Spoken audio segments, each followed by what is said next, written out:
Pastors are not the anointed of God spoken of in Psalms 105. White facts. Please watch this video to the end, so you won't get me wrong. Exodus 23 verse 2. Do not follow the crowd when it does what is wrong, and don't allow the popular view to sway you into offering testimony for any cause if the effect will be to pervert justice. What is wrong no matter how august the person involved may be. Recently, I watched a video of this young man here, called Shamba Priest, where he pictured these pages as demonic and therefore they're cursed alongside with their followers. His point is that these pages talk about the wrongs of men of God, but this same person right here often condemns some pastors' teachings as false, and even referring to someone like Prophet Okosi Manuel as a fat-necked person made for destruction, and also one who is making mess of himself and concluding his write-up to be disgusting. Well, that's true anyway. Isn't what is good for the goose good for the gander? Dear brother Shamba Priest, these pages are not demonic, but are telling the truth about the errors of these false teachers. Neither are their followers cursed, but are blessed. You're the one who should watch out for God's judgment. Did not the Bible tell us to rebuke evil no matter who does it?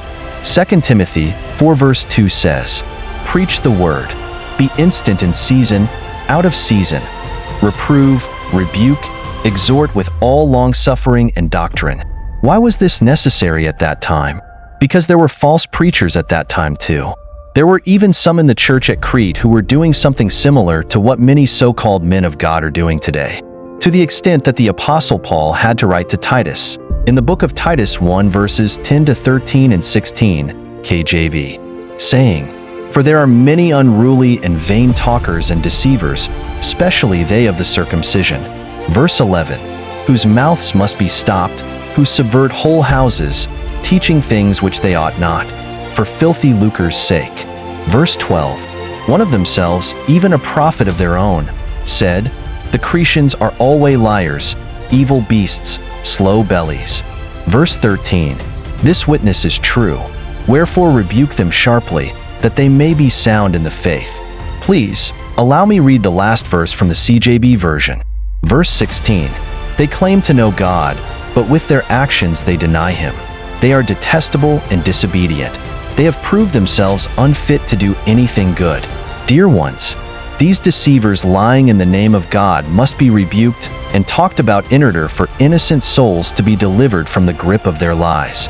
Don't be bothered about the common lie of attributing "touch not mine anointed" to these false prophets and preachers. As Christians, we're all God's anointed, unless you are not a true one. Let's see what the Bible says about the anointed of God and the ones referred to as such. Psalms 105 verses 13 to 15. Concerning the children of Israel, it says, "When they went from one nation to another, from one kingdom to another people, he suffered no man to do them wrong. Yeah, he reproved kings for their sakes." Verse 15, saying, "Touch not mine anointed, and do my prophets no harm." So, who are the anointed of God spoken of in verse 15? The children of Israel as a whole and their prophets.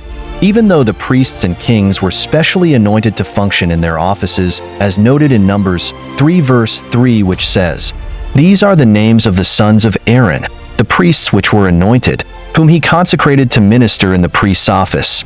And 2 Samuel 22 verse 51, which says, "He is the tower of salvation for his king, and sheweth mercy to his anointed, unto David, and to his seed forevermore."